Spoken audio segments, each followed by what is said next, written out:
Bienvenue dans notre émission Avec Dieu tous les jours.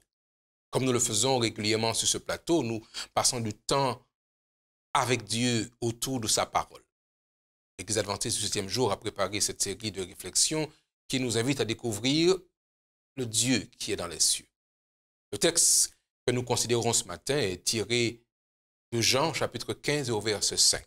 Jean chapitre 15 et le verset 5. Je suis le cep, vous êtes les sarments. Celui qui demeure en moi et en qui je demeure porte beaucoup de fruits, car sans moi, disait Jésus, vous ne pouvez rien faire. La réflexion pour aujourd'hui a pour titre « Parfait en Christ ». Parfait en Christ. Les paroles que Jésus adressa au jeune homme riche produisirent une forte impression sur les auditeurs présents. Si tu veux être parfait, va, vends ce que tu possèdes, donne-le aux pauvres et tu auras un trésor dans le ciel. Puis, viens et suis-moi. Matthieu chapitre 19, verset 21.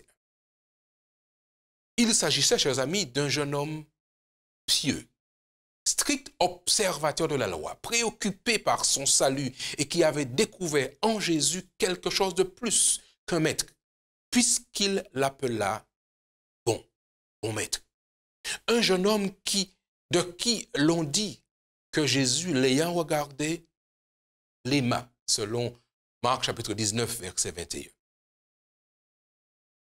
Ce jeune homme représentait une promesse future, un candidat particulier pour être un disciple. Et en plus, il était très riche. Il lui manquait seulement une chose pour être parfait, pour se débarrasser de son amour pour les richesses et acquérir un amour véritable pour Dieu et le prochain. Jésus avait parlé de l'idéal de la perfection, en choisissant comme modèle la perfection de Dieu. Mais il n'avait pas dit comment l'obtenir. L'on peut donc, chers amis, déduire intuitivement de ces messages que la perfection s'extrait de la parole de Dieu, qu'elle demeure en étroite relation avec l'observation de ses commandements. Quelle est l'œuvre du Saint-Esprit en nous? Bref, chers amis, cette perfection consiste à vivre unis à Christ. Cependant, Jésus dit explicitement ici que la perfection s'atteint à travers l'amour de Dieu et du prochain. Il faut reconnaître que l'œuvre du Christ en faveur de notre perfection agit dans deux directions convergentes. D'abord, ce qu'il fait pour nous, ce qu'on appelle généralement la perfection imputée, et ce qu'il fait en nous, ce qui est aussi considéré parfois comme étant la perfection impartie. Quant à la première, c'est-à-dire la perfection imputée, c'est la perfection du Christ qui nous est attribuée. Dieu nous considère parfaits en lui. Quant à la seconde, ce qu'on appelle la perfection impartie, il nous communique ou nous transfuse sa propre vie en tant que principe actif.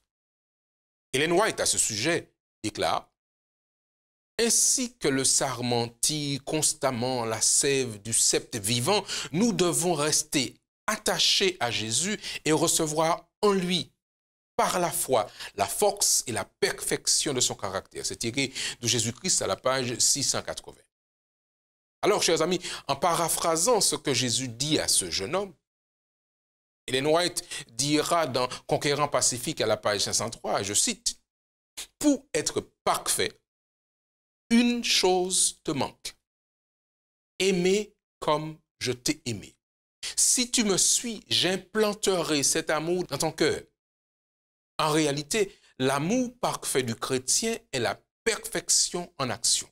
Il en résulte que la vraie sanctification signifie l'amour parfait, l'obéissance parfaite, la conformité parfaite à la volonté divine. Chers amis, aujourd'hui, je vous invite dans ce temps avec Dieu à lui demander de vous aider, de nous aider à aimer les autres comme lui a aimé les autres. Et nous le faisons simplement par la prière. Je voudrais donc vous inviter, là où vous êtes, simplement, à vous recueillir, à vous incliner, alors que nous parlons à notre Dieu. Voulez-vous le faire avec nous? Laissons la tête et prions. Notre Père céleste, toi seul peux nous rendre parfaits. Mais nous croyons que tu veux le faire en nous invitant à apprendre à aimer les autres. Place dans nos cœurs cet amour et transforme-nous. Aujourd'hui, nous t'en prions. Amen. Nous voulons vous remercier d'avoir passé ce temps avec nous autour de la parole de Dieu. Nous croyons qu'il est important de vivre chaque jour un instant en contact avec la divinité. Nous vous invitons donc, chers amis, à rester branchés sur cette chaîne. Demain matin, nous aurons encore l'occasion de partager avec vous ce moment avec Dieu tous les jours. Merci et que Dieu vous bénisse.